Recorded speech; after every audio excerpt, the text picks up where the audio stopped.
Good evening. Praise be to God. Welcome to the anchor team of Lepanto Institute. You would normally be seeing Michael Hitchborn tonight, but I'm going to be sub-hosting for him. My name is Joe McClane. I'm the host of a Catholic radio program called A Catholic Take, heard Monday through Friday all across the station of the Cross Catholic Media Network, as well as live video and elsewhere. And Michael Hitchborn has been so gracious and good to fill in for me on a number of occasions that I got the opportunity tonight to return the favor. But tonight, we're going to be talking about the Catholic Relief Services. There is a collection. It's coming up Sunday, March the 15th, and all the vigil masses as well, Saturday evening, March the 14th. So tonight we're going to be talking about the lies and misconceptions that Catholics should be educated on. And we're going to discuss the receipts as well. So we have a lot to get to tonight. And I'm going to be showing video from the 2024 press conference, joint press conference from Population Research Institute and the Lepanto Institute. That's going to be on the show tonight as well. Let me know if you have any questions in the com box. Maybe we'll try to get to those as well. But we're going to start with prayer, as is normal here at the anchor team. In nomine Patris et Filii et Spiritui Sancti. Ave Maria, gratia plena, Dominus tecum. Benedicta tu in mulieribus et benedictus fructus ventris tui, Iesus. Sancta Maria, Mater Dei, ora pro nobis peccatoribus. Nunc et in hora mortis nostrae. Amen. In the name of the Father, and the Son, and the Holy Ghost. Amen. Praise be to God in all things. I don't know if you caught this or not, but recently, Michael Hitchborn on his X feed, by the way, are you subscribed or do you follow his X feed? You should do so if you haven't done so already, at Lepanto INST. He says, this is hilarious. Yesterday, I discovered that a board member of the Society of St. Vincent de Paul accused Lepanto Institute and me of lying about CRS. He says, I tried to respond to this message, but it was moderated, so I emailed him directly the following email. As of this evening, all of his comments calling me a liar are gone. Here's what I wrote to him. Let's go down here just to see what he said. This is Bobby Kinkella, board member of the St. Vincent de Paul Society. Lepanto Institute is not a reputable source of information. He's a one-man band who's been echoed by others like Catholic LifeSite and Catholic Vote, but it's bogus information. CRS has repeatedly invited him to see their books, and he's come, but still spins his false narrative, lies which divides the Catholic Church. Please look at other sources. This is what Michael Hitchborn said in response. Says, hi, Bobby. I like that. Hi, Bobby. I was just made aware of this comment that you left on an article published by the Society of St. Vincent de Paul. Considering the article is now a year old, it's likely that you may not see our response, especially since it continues to await moderation. As the chairman of the St. Vincent de Paul Society's Voice of the Poor, I'm giving you a chance to clarify your statement that the Lepanto Institute, and I in particular, lies. I will give you a week to respond before I refer this matter to our attorney. Sincerely, Michael Hitchborn. And again, you can see right here, your comment is awaiting moderation. A one-man band. Well, that's actually not true. So there's falsehood number one. It's more than just Michael Hitchborn at the Lepanto Institute. There is a team there that does excellent work. Praise be to God. I have benefited from their work over the years, and I know you have too. Let me know in the chat box if you agree with that. But I want to tell you a story as well, similar to this. This Bobby Kinkella from the St. Vincent de Paul Society, he's doing something here that I find happens all too often, especially when it comes to the reportage coming out of the Lepanto Institute over the years in regards to the Catholic Relief Services. He's talking about how they don't present the facts. They don't present the information, but it's bogus information. Is it really? I'll tell you a story. Once I was in the room with a bishop and a bunch of other people, but a bishop was in this room. It was maybe, I don't know, 5 to 10 people. And there was a bishop from South Texas. I won't tell you the bishop's name. But this bishop happened to bring up Catholic Relief Services. And the bishop, because I asked him, hey, did you get that report from the Lepanto Institute? And he said he did. And I thought, okay, this is good. But then he said he threw it away. He said he filed it in the circle file, the trash can.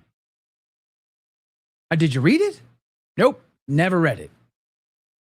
He just dismissed it and never actually took a look at the information inside, the receipts inside. And I find that's pretty typical. They don't even want to know what the claims are. They don't even bother to know what the actual claims are, let alone refute them blow by blow. And I think that's exactly what's going on with old Bobby here, which is probably part of the reason why he deleted all those comments. So back in 2024, you might remember that the Population Research Institute, Stephen Mosier, and Michael Hitchborn, and the team put together a presser. Like, it was a great event. I drove all the way from Texas, all the way to Virginia, Front Royal, Virginia, to be there in the audience to ask questions, of course. And I also did some interviews about Catholic Relief Services. What was the actual, issues with CRS? What did they violate? What did they do wrong? What proof do you have that they've done these things? Those are my questions. And I was, blown away, surprised by the actual gravity of receipts that the Lepanto Institute had to back up all of their claims. So as we go into, pretty soon now, just another week, go into this collection where they will be taking donor dollars from hardworking Catholics. What will they use that money for? Will that money really go to the most needy? Or will that money end up being used to go to war with the Catholic Church, to promote ideas, philosophies, theologies, behaviors that are not only contrary to what we believe as Catholics, but harmful to souls, literally harmful to souls?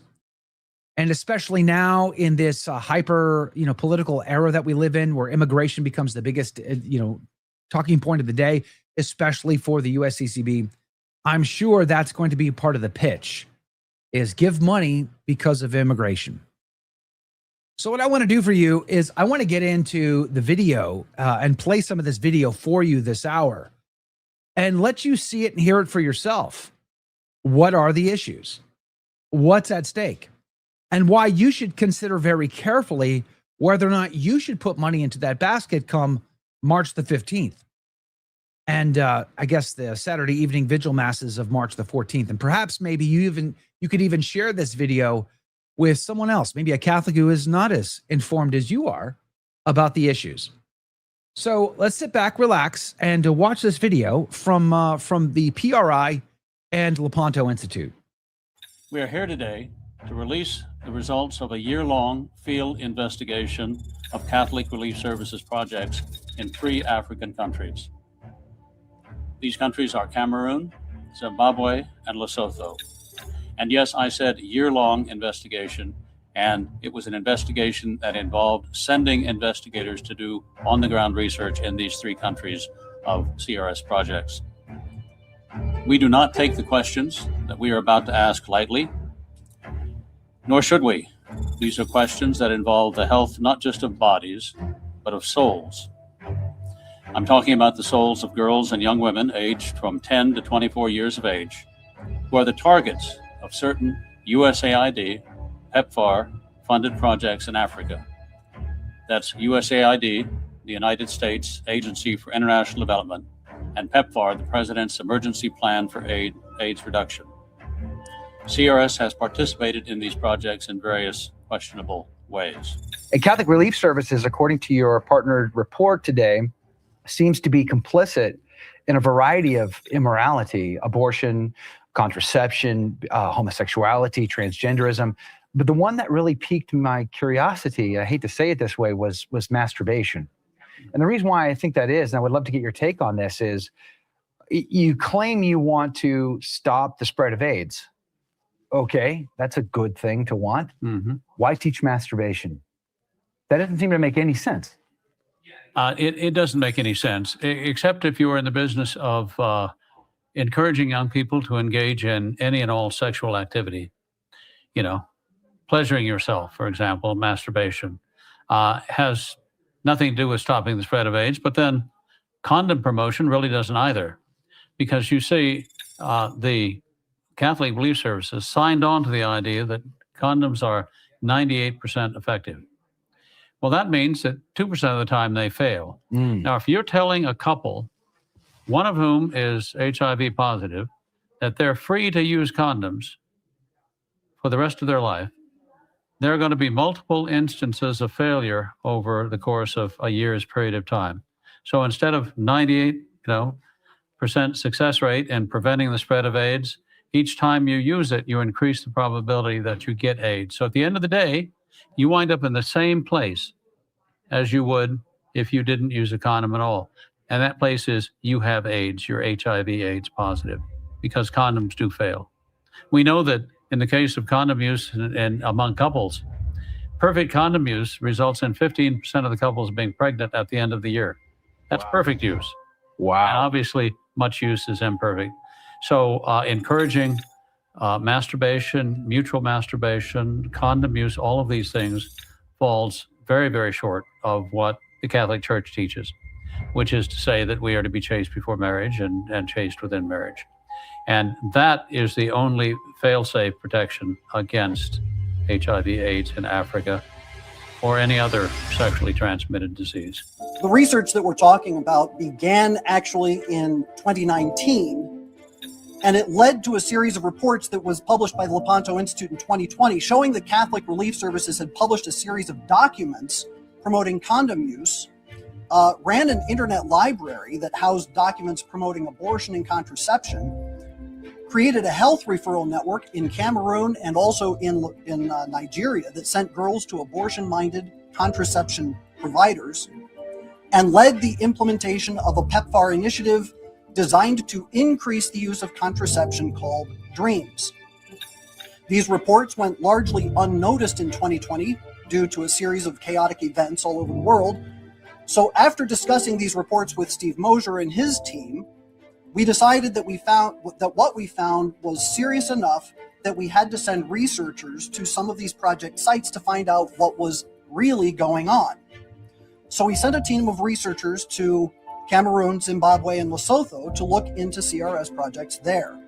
In Cameroon, we looked at the KIDS project, KIDSS.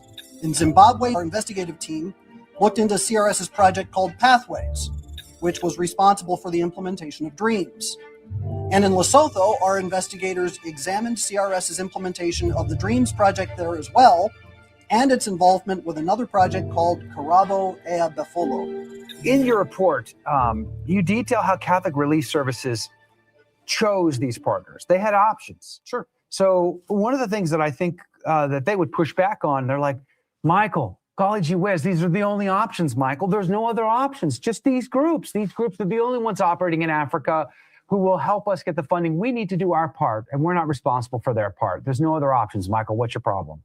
The problem is that you can't be morally complicit in somebody else's sin and not be sinning yourself. So if an organization is out there distributing contraception and you're partnered with that organization, knowing fully well that they're distributing contraception, and part of the project maybe includes that, maybe it doesn't. But if you're introducing vulnerable people to that particular organization, well, you're introducing them to the whole organization, not just that integral project. So no, even if they're the only ones who can have the mosquito nets or drill the wells or whatever the case is, you don't partner with them. You find another way. You have the resources, you have the millions and hundreds of millions of dollars to be able to drill these wells, to get mosquito nets and anti-malaria drugs to vulnerable people without being entangled with these other groups. So it's not true, except that they won't get the federal funding that they want unless they partner with these groups. And that's the caveat. Yeah. So what are they doing with the extra money they're making off the federal government? That's a good question. And I wish I had the answer. And one of the projects, the one I'll be covering, is called DREAMS, which means determined, resilient, empowered, AIDS-free, mentored, and safe. This was created by PEPFAR in 2014 and primarily funded by USAID. We found CRS activities involving dreams, where they ran projects for dreams in several countries, including Uganda, Kenya, and Lesotho, and had found that dreams has the provision of condoms, contraception, and graphic sexual education as a primary and essential component for every girl that is enrolled in the program. We also saw at the time that CRS was implementing a dreams project in Zimbabwe. However, we did not have sufficient evidence to write a report in 2020. So when we were discussing areas that we wanted to send these investigators that we worked with, we figured that Zimbabwe would be a great place to look. So this is the result of our investigation in Zimbabwe. And this on-the-ground investigation gives us a full picture of the operation of the Dreams Project in Zimbabwe and of the key role that CRS played in its implementation through the USAID-funded program called Pathways. One of the things about Lepanto Institute reports is they are chock full of the receipts. Yes. Like it's mind-boggling, like when someone says, oh, we're not at all involved in that. And then there's like pictures and like screenshots of reports and their materials. And you're just like, how do you come to this conclusion based on the evidence we're seeing? And yet, even though you're showing the receipts and you gave a great presentation on what's going on in parts of Africa with CRS, I find that too many people, well-meaning, well-intentioned Catholics even, simply ignore the evidence. They don't even want to look at it. They don't want to read it. They don't. How does that make you feel as one of the people behind the research here?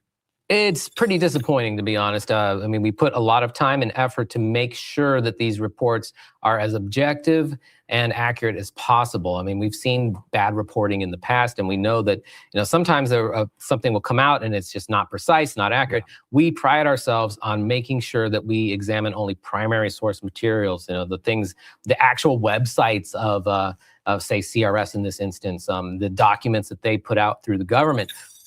We comb through hundreds of pages to put these things together. And then what happens is that CRS, they don't like this, so they'll just put out a blanket statement saying, there's nothing to see here. This is all fine. This is just inaccurate reporting, or this is something that's already come out. When it's new reporting, this is new information. And certain Catholic media just will not report on it. And so I guess that would lead people to believe that there's really nothing to see. But the good Lord provides, and he will show this to people. Amen. Our investigation and analysis was guided from the beginning, primarily by two papal documents, Caritate in Veritatis and Pope Benedict's 2012 motu proprio on the service of charity. The questions we ask about the CRS projects in Cameroon and Lesotho and Zimbabwe followed Pope Benedict's very clear direction in his motu proprio. These questions were: do these charitable projects in Africa follow Catholic principles, or did they involve commitments which negatively affect the observance of those same principles? Now here we're looking primarily at Catholic moral theology governing human sexuality. Another question: were local diocesan bishops in Africa allowed to exercise their legitimate authority over the, quote, activities and management of these projects to ensure that the norms of the Church's universal and particular law were respected, end of quote? Another serious question. Were the intentions of the American faithful, who make donations and bequests in the understanding that these funds will only be used in accordance with church teaching, being respected in these African projects? And another question directly from the motu proprio: did CRS take care to ensure that it selects its personnel from among persons who share, or at least respect, the Catholic identity of these works? Another question: did CRS take care to ensure that the African faithful, and here we're talking about young girls, are not led into error? Finally, two questions. Did CRS receive financial support from institutions, in this case USAID and PEPFAR, that pursue ends contrary to Church's teaching? Related to this is the second. Did CRS receive funding for the implementation of initiatives, even in part, whose ends are not in conformity with the Church's teaching? Again, questions directly from Pope Benedict's instruction.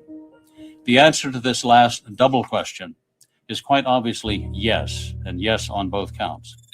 So am I just reading too much into, I mean, I can't help myself but to say that there's a nefarious motive here.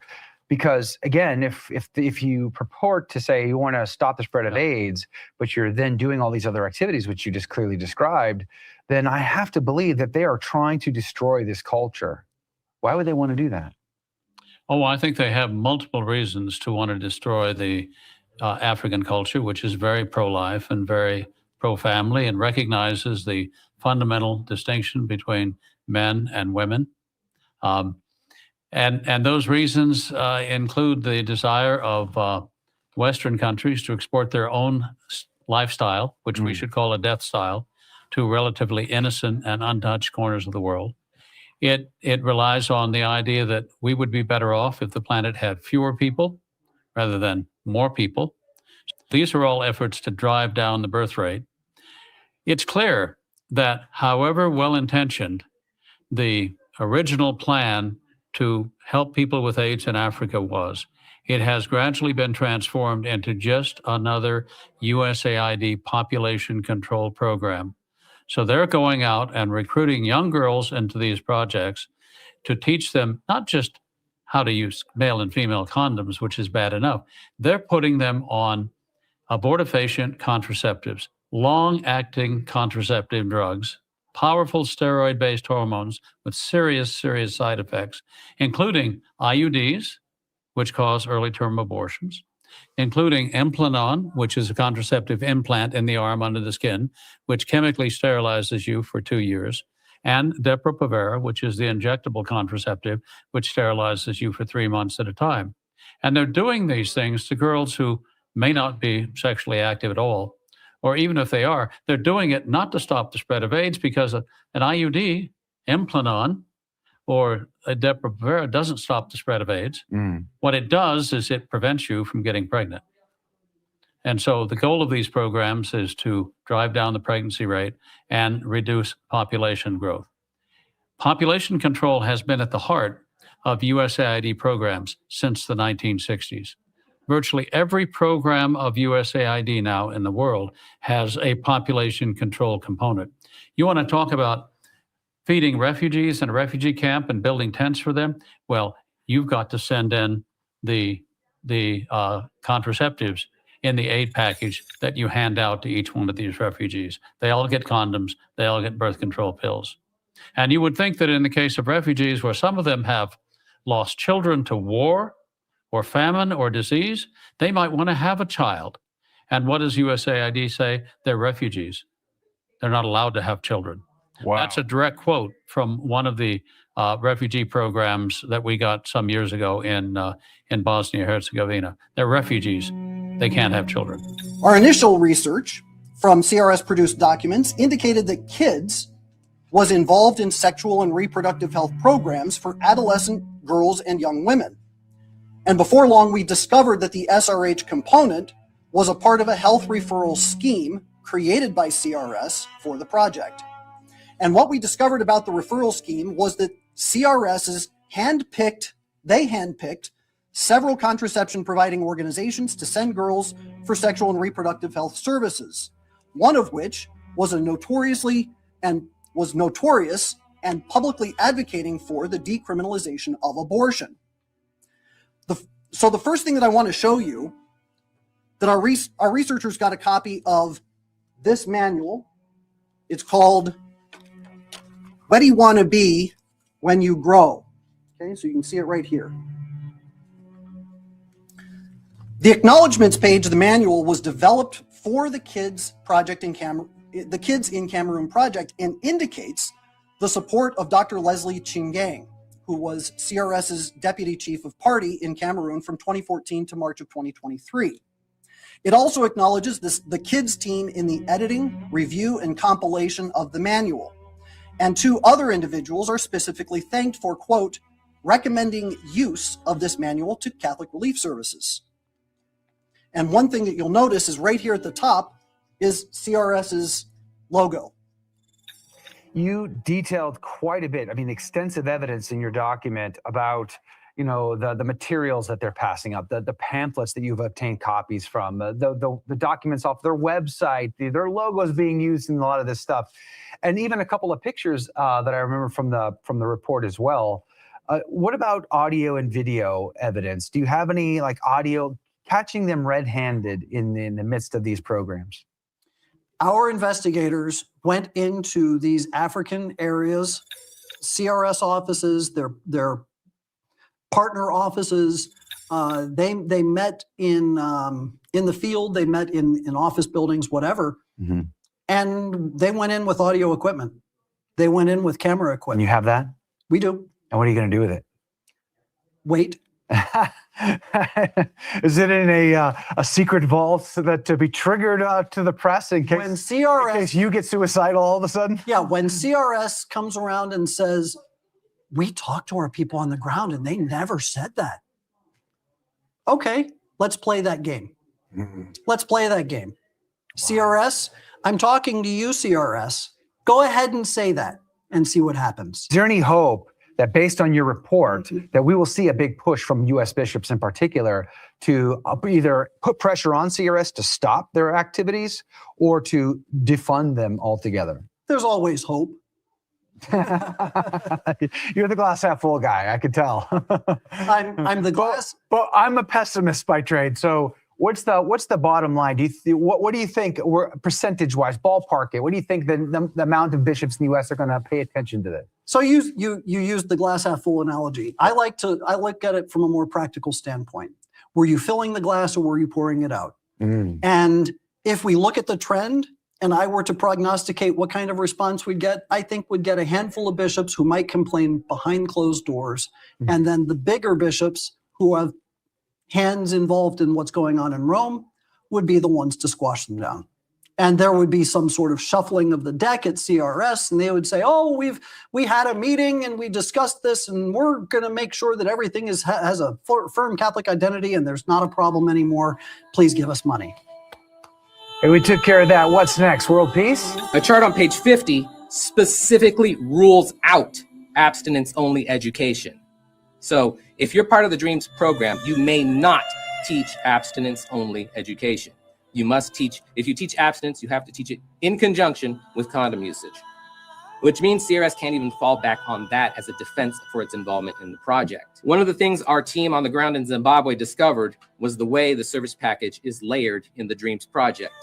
Now, what this layering means, what this means is that every girl enrolled by CRS for one part of DREAMS was necessarily referred to each and every one of the remaining core services, including those which specifically promoted and provided contraception and graphic sexual education. Even if CRS never distributed a single condom itself, as a prime implementing partner for DREAMS, CRS was not just a participant, but a leader in a project designed to spread condoms, contraception, and graphic sexual education, and would, by necessity, due to the project's own rules, be referring any vulnerable girls they enrolled to other groups for condom and contraception education and provision. Now, did this happen in practice, or is this just on paper?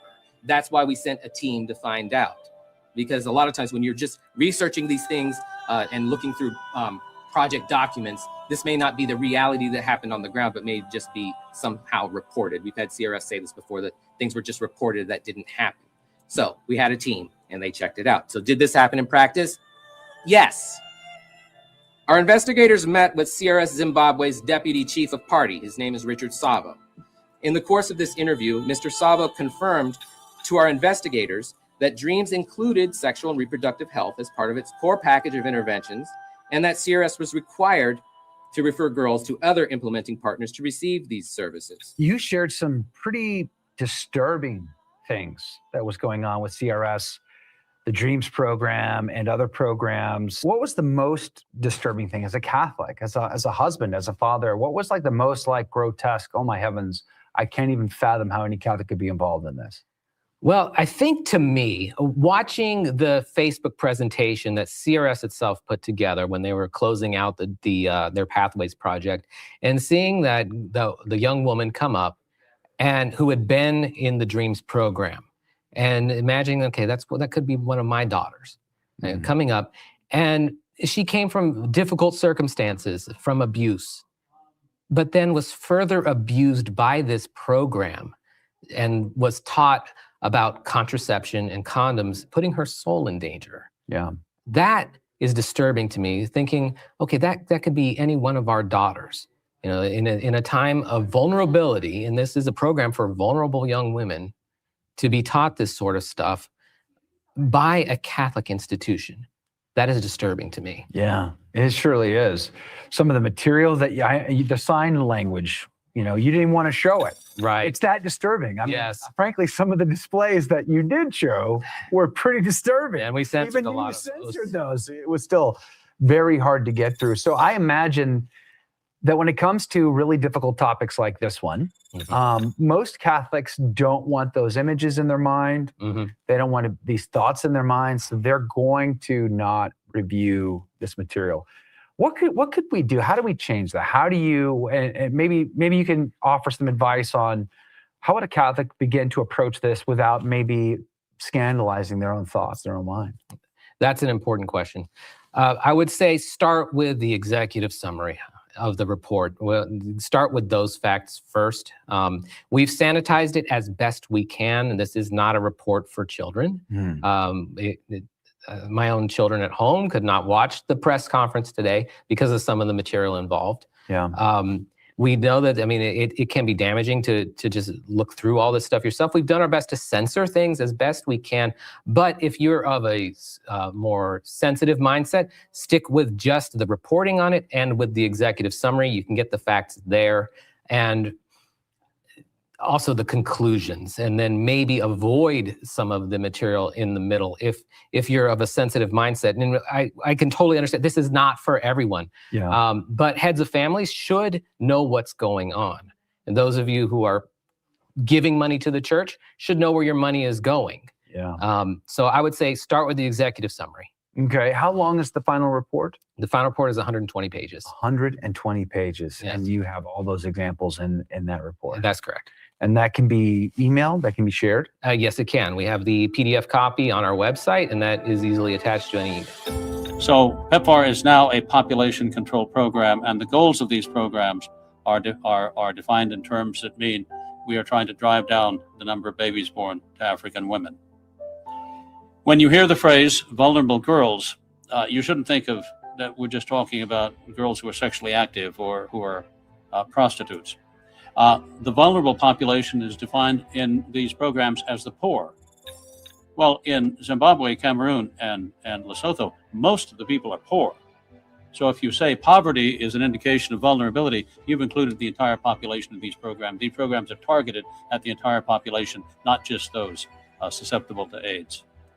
And when we talk about referrals, you have to keep in mind that we're talking about girls as young as 10 who are not sexually active and who are being encouraged by these programs to become so. Finally, you may have noted that some of the projects we described ended in 2022 or 2023. You must know that these projects almost always continue, sometimes under the same name, but often under a different name with a new project grant, but the same description and the same people are involved. So all of the things we're describing are contemporary. They are happening right now. So when you think about what it means for CRS to have implemented a sex education program that promoted masturbation as a form of safer sex, think about those girls. And when you think about CRS providing hundreds of thousands of dollars to an organization taking girls for abortions and lobbying for pro-abortion laws, think about those African girls. When you think about being the lead implementer of government programs specifically designed for the spread of contraception, think of the girls being recruited into these programs by CRS and then deliberately referred into the hands of people who, on the guise of protecting their health, destroy their souls. So the local clergy then, surely the Catholic hierarchy in Africa who just rejected fiducia supplicans, the local priests, surely they know what's going on and they reject this wholeheartedly, don't they? That's why the local bishop and the local priests are not generally directly involved in these programs. According to the teaching of the Catholic Church, that was laid out by Pope Benedict in his motu proprio on the service of charity, the local bishop on the ground in Africa should be not just approving of these projects, he should be in charge of these projects. That any Catholic Relief Services project should go through the local bishop, be approved by him, be supervised by him. That doesn't happen now. They don't consult with the local bishop for a good reason, because most of the African bishops would say, if they learned about the truth about these programs, most of them would say, we don't want this in our diocese. In fact, we had an archbishop some years ago in Madagascar, the archbishop of the capital city of the country of Madagascar, which is an island off the east coast of Africa, poor country, like much of sub-Saharan Africa, say to us, we would rather that Catholic Relief Services leave us alone in our poverty than come in in this way. Wow. That's pretty heartbreaking, actually. It's heartbreaking because what is he in the business of? He's in the business of saving souls. He's in the business of getting kids taught the Catholic faith, taught the road to holiness, taught the highway to heaven, and get them home to heaven. That's his job. And if he wants to do that, he can't collaborate with an organization that is encouraging them to engage in objectively immoral acts. So what about the Vatican and all of this? Surely prelates, surely hierarchy, surely the clergy who has seen what's going on, seen the receipts, seen the evidence, surely they're reporting this back to the Home Office in Rome. Someone over there's got to be concerned about this and put a stop to all of this, no? We thought we had embarked on a situation 12 years ago when Cardinal Sarah, who was then the head of Cor Unum, in charge of the charitable works of the Catholic Church in the Vatican, Cardinal Sarah, the great cardinal from Ghana, African country, said very clearly that the sorts of things that Catholic Relief Services was doing were not permitted and that fundamental reform should be undertaken. He actually spoke at a convention of the entire African Bishops' Conference, at which he and other African bishops spoke against the kind of charitable programs that were being carried out by relief services, not just from the United States, but from other countries like Germany and the Netherlands and so forth, supposedly under the Catholic banner, but in fact on the ground violating the teachings of the Catholic Church. And they were all opposed to it. And they thought that Pope Benedict's encyclical, Caritas in Veritate, would put an end to this, especially because it was followed by a very strong and very explicit motu proprio, which stated specifically what the sorts of things that Catholic agencies should not be allowed to do and what they should have to do. Consult with the local bishops, not do anything that compromised the morals of the people that they were trying to reach with their charitable aid programs, not to collaborate with any organizations that promoted things like contraception, sterilization, and abortion, not to accept funding from any organizations that promoted things that violated the teaching of the Church. It couldn't be clearer. It couldn't be clearer that CRS ignored that, actually pretended to be in compliance with it. As soon as it came out, they immediately sent out a press release saying, we're totally in compliance with this motu proprio. In fact, they weren't at almost every level in compliance, but they denied it. And they never made any fundamental changes in the organization. But back to what happened in 2011 and 2012. We thought that we had undertaken a process that would lead to the reform of Catholic Relief Services. And that reform died a morning. Wow.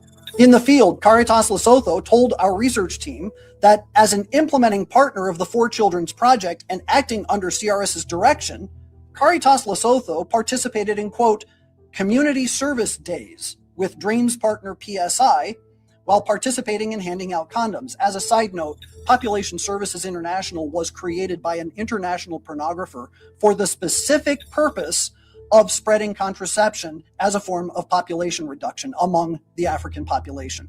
As you'll see in this report, we have several other verified references, such as a peer-reviewed article, all confirming CRS's pivotal role in coordinating the implementing partners in these community service prevention days, or provision days. In August of 2022, KB published on its own website the involvement of condom promotion and distribution during a community service day, saying that its partners made services accessible, such as, quote, unwanted pregnancies prevention for AGYW, which is adolescent girls and young women. And also said, KB also ensure availability and accessibility of both male and female condoms, including condom messaging. KB published pictures from several community service days showing condom demonstrations on a wooden phallus, like this one. Okay, you can see the demonstration. There's the demonstration right there. And the expression on the men, I think, says it all. Yeah. So what are they doing with the extra money they're making off the federal government? That's a good question. And I wish I had the answer. Doesn't it make you wonder? It does. Like, surely, I mean, in the press conference, $1 billion, Steve Mosher mentioned $1 billion. Does it take $1 billion to pass out condoms? Does it take $1 billion to hand out pornography material that teaches Africans how to masturbate and how to use condoms? Does it take $1 billion to have AIDS clinics or whatever? I don't think it does. Well, let me give you an insight into the bureaucracy at Catholic Relief Services. The CEO of Catholic Relief Services pulls in over $500,000 a year in salary and benefits. The top 8 paid employees account for roughly 1/3 of the overall sum that they pull in from the Rice Bowl campaign. 8 people account for almost $3 million. Wow. I'm So in the wrong business. Yeah, well, exactly. And as Father McTeague had said before, usually these people start off doing good and then end up doing well. What would you like to see happen to the Catholic Relief Services? What would be the best outcome here? The best outcome would be for CRS to actually be Catholic and to propagate the faith. And let's take the model of our Lord, for instance. With the Beatitudes, he went on the Mount. He saw that the people were hungry. He turned to his apostles and he said, they're hungry. And the apostles said, we only have a couple of loaves of bread and some fish. What do you want us to do about it? And our Lord said, put them in a basket and start distributing them. And they wound up having plenty of food. I'm not saying that CRS has to multiply loaves and fishes, but CRS, in feeding their bellies, has their attention. And with their attention, can stand on the mount and preach the gospels and draw souls to Christ. Because if you're feeding bellies without feeding their souls as well, then all you're doing is starving them and sending them on their way. You're starving them spiritually. Even worse, if you're feeding bellies and giving them the poison of masturbation and contraception and condoms, well, now you're murdering their bodies and their souls. Yeah. And you're doing it in the service of charity.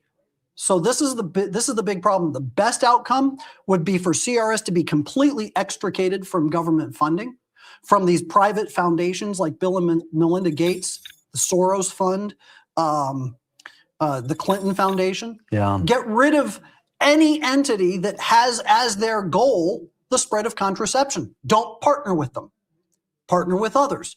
If you can't take their money because they're spreading contraception, as Pope Benedict's motu proprio demands, well, so be it. The faith has been propagated all over the world on less. Is it possible for them to do that now? Do you think the ship has sailed? There's no turning back now? I mean, can they clean house and can they cut off the government funding and just go with the donations they have and do the best they can and call it done? But at least they'd be moral. Is that even possible now, or is it too late for all that? Well, they're addicted to federal funding. That's a given. But I think that they can absolutely cut back. You know, if the federal grants were to dry up, what would they do? Let's say tomorrow the federal government said, you're a Catholic organization, we're not going to fund you anymore. What would they do? Yeah. They would be forced to operate without that federal funding. And they would make do. They would say, okay, we're going to have to cut all of these different areas, but we're going to tighten up and we're going to continue doing charitable works. Oh, and by the way, now that you're not taking federal funds, you can preach the gospels. So I think that would be a great thing. I think it would be fantastic. And it's possible. It's absolutely possible. Our investigators also visited the offices of J.P. Kapnick Trust, an organization whose mission is to serve people with special needs or who are living with a disability. But J.P. Kapnick also carries out campaigns that provide and promote condoms and contraception for individuals living with disabilities. And I should have here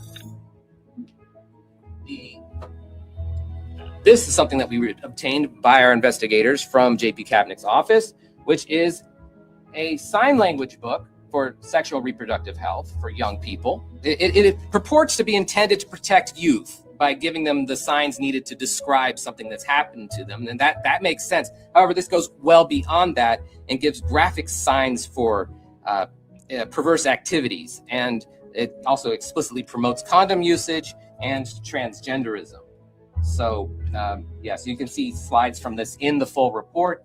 I'd rather not show some of this where there may be children watching this stream.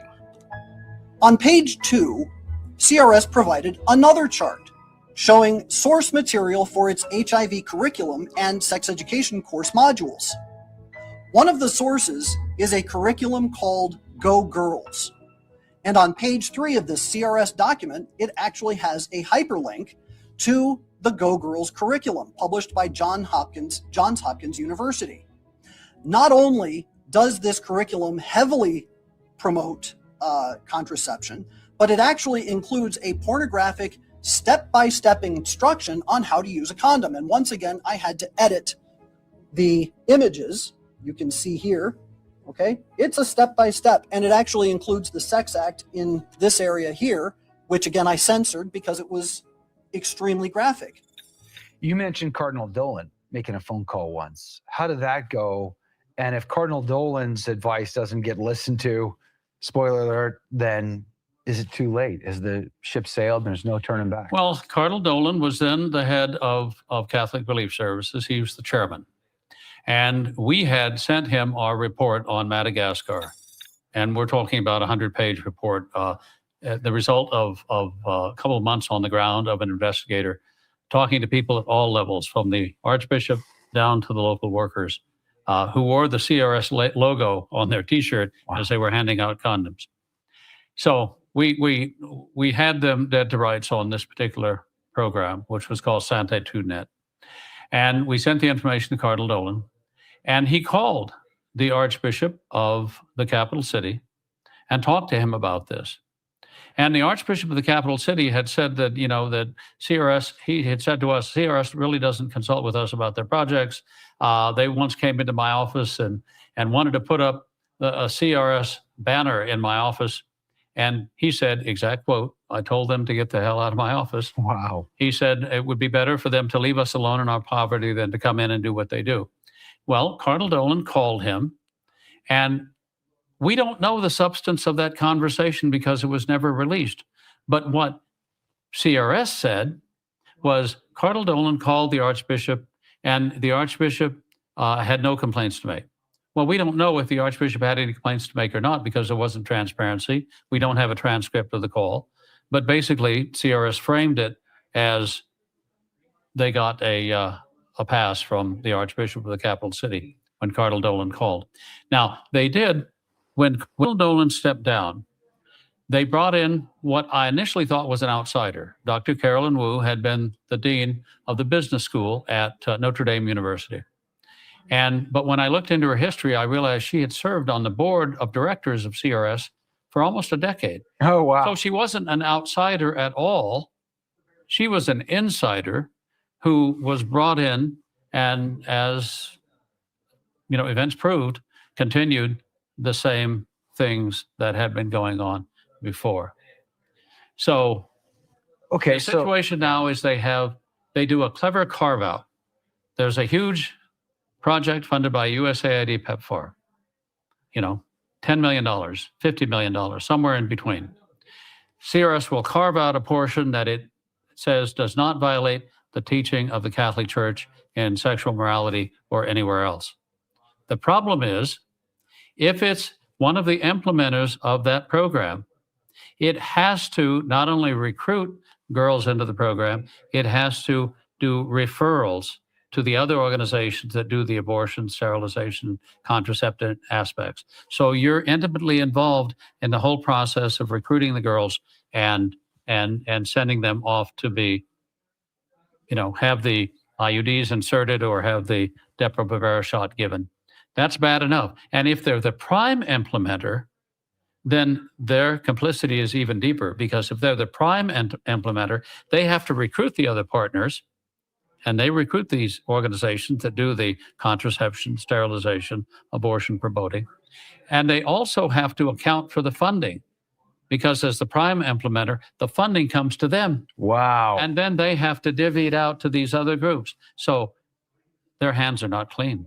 Clearly. Their hands are not clean. You mentioned in the press release $1 billion. Catholic Relief Services has received $1 billion. According to the 2022 financial statements, the Catholic Relief Services, if I recall the numbers correctly, received $328 million from the laity, from Catholics, most in the annual collection, some from large gifts, and over $1 billion from the federal government.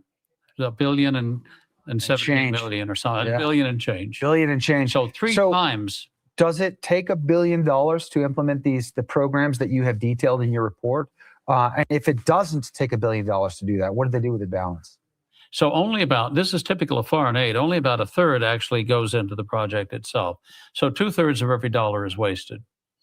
You can do, if you don't have to set up that bureaucracy, if you don't have to abide by the reporting requirements of the federal government because you didn't take their money, if you don't have to worry about maybe putting up a crucifix where they come in and say you're violating church and state, and you don't have to worry about being pressured to promote condom acceptance and accept contraceptives at the cost of perhaps losing your grant. If you don't have to worry about those things, you can do a lot with very little. Think about it.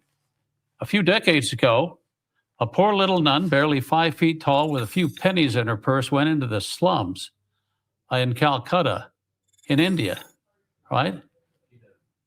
That's Mother Teresa of Calcutta. Look at what look at what came from that little seed of faith that she planted. She didn't have $1 billion from USAID. If she had, they would have compromised her from the very beginning. Yeah. So is it too late then? Going back to another question. So Catholic Relief Services, is it too late to reform this organization? Should this organization come to an end as far as the bishops are concerned? Or can they be reformed? Can they get off the government funding? Can they stop partnering with evil organizations that want to destroy the Africans or whomever else they're dealing with? And that's the same question. Can they get off government funding and if they stop collaborating with evil organizations? That happens at the same time. If you get off government funding, you're not collaborating with evil organizations. Okay, let me ask a follow-up question then. So you stated clearly in the press briefing that they chose, it says right here, they chose these partners. Yes. CRS rather chose these partners. So if they weren't getting government funding, would they have chosen different partners? Does the government funding require them to choose these partners? The government funding requires them to choose these partners because the government funding is predicated on participation, sending these girls into sexual and reproductive health programs, which means, by the way, pornographic sex education. Okay, sexual and reproductive health means pornographic sex education with the intent of getting girls on contraception so they won't have children. That's what sexual and reproductive health means, disabling as many reproductive systems as you can of these people so they cannot have children. So it's not reproductive health, it's reproductive death. So can they be reformed? Would they still, if they weren't compelled by the requirements of the grant to collaborate with these organizations, would they? I would hope they wouldn't. I would hope they wouldn't. Some of the CRS employees, I'm sure, would like to continue to collaborate with these organizations because they aren't faithful Catholics. So at the end of the day, some bishops will be red-pilled by this. I agree. Yeah. But not much will happen even still. Was that how I read you on that? If we were to match the trend currently, then yes. God help us all. Through grace, may we have another outcome. Yeah. Michael H. thank you for your time. Thanks so much. Joe McClane, iCatholic Radio. So it's on that point, you said the cost of doing business is these federal grants. Let me play the devil's advocate for just 1 second. If CRS were in the room, would they say, but hold on, we're getting money to do great things from a Catholic perspective, and there's just no better options to work with. There's no other organizations on the ground in Africa who will teach abstinence. Every single one all promote contraception, transgenderism, homosexuality, etc. we are just, doing our best, operating in a very broken place. Would they have an argument if they made that case?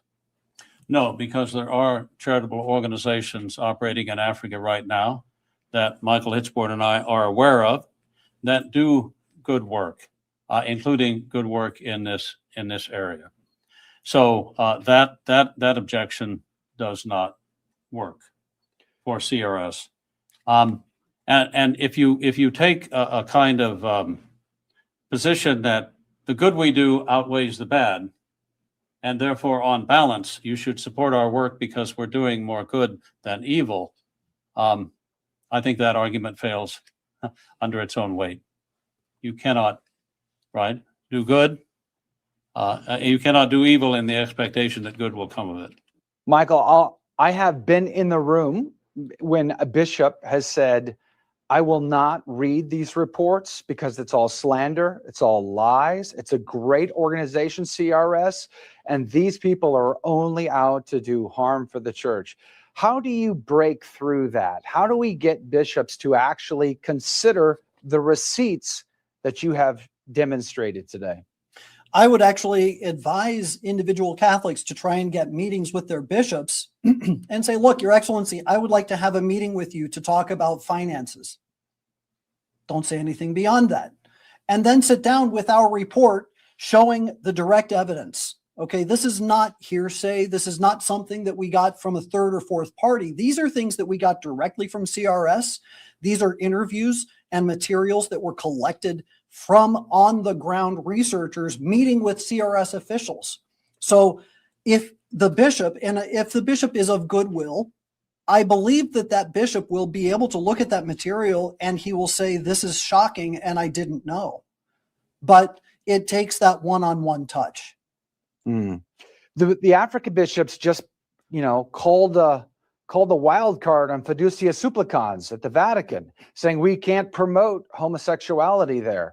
So wouldn't the African bishops see this and just go into full freakout mode? How is it they would allow this type of behavior from a Catholic organization and all their partners in their dioceses when they are so publicly opposed to homosexuality, perversions of all kinds? It would be my hope, and I'm pretty sure Steve hopes the same thing, that the African bishops look at our report, examine its contents, and the ones in Zimbabwe, Lesotho, and Cameroon actually visit your own Catholic hospitals and look at the materials they're handing out, and then realize that these partnerships that were arranged by Catholic Relief Services are the problem. And if those bishops saw that information and recognized the problem for what it was, I dare say we would see that kind of response where they would get together and say collectively, enough. We don't need your USAID money. And there are good organizations. Steve mentioned that we are aware of good organizations. I want to point out one, Cross Catholic Outreach. Cross Catholic receives relatively similar amounts of funding from pew-sitting Catholics. They get around $200 to $300 million a year from pew-sitting Catholics. They do not take federal funding, and therefore they are not involved in the same kinds of collaborative efforts. Is this happening only in Africa? The examples in this report that you've given us are African, but do we have evidence or rumors or anything to believe that they're doing the same thing elsewhere? Yes. Back in 2012 or 2013, I was working with LifeSite News on a couple of investigations. And one of the things that we discovered is that in Cambodia, CRS had put together a document for the Phnom Penh prison in Cambodia for a particular project that they were working on. And in there, it actually gives instruction to a facilitator to say, tell the people participating in this particular discussion on HIV where they can access condoms. So yeah, we know that that's going on over in Asia. We know that CRS had representation on an organization called Medicam. Medicam was a Cambodian-based international aid and development thing specifically for doctors and medical professionals. And they had presentations that were promoting abortion, telling people where they can access abortion and why it's important to maintain the legality of abortion. And CRS was represented on the board of directors of Medicam. So we're going to have to leave it there because we're right at an hour for the anchor team tonight. By the way, again, Joe McClane, host of A Catholic Take. And I had the great honor back in 2024 traveling to Virginia to be there for that press conference. Lepanto Institute, Population Research Institute did a great job. That information was just, I mean, really detailed. The report, the receipts, as they say, were on point. I put a link to the full video. If you want to watch that video in full, there's a link in your chat there. It should be. You can always go back and just watch this video again and then share this with friends because, as I said at the top of the hour, there is a collection coming up March the 15th. 14th and 15th. So how many friends, family members, fellow parishioners are just so unaware because nobody ever wants to talk about this that they're going to put their hard-earned money in that basket and who knows what that money is going to go to, right?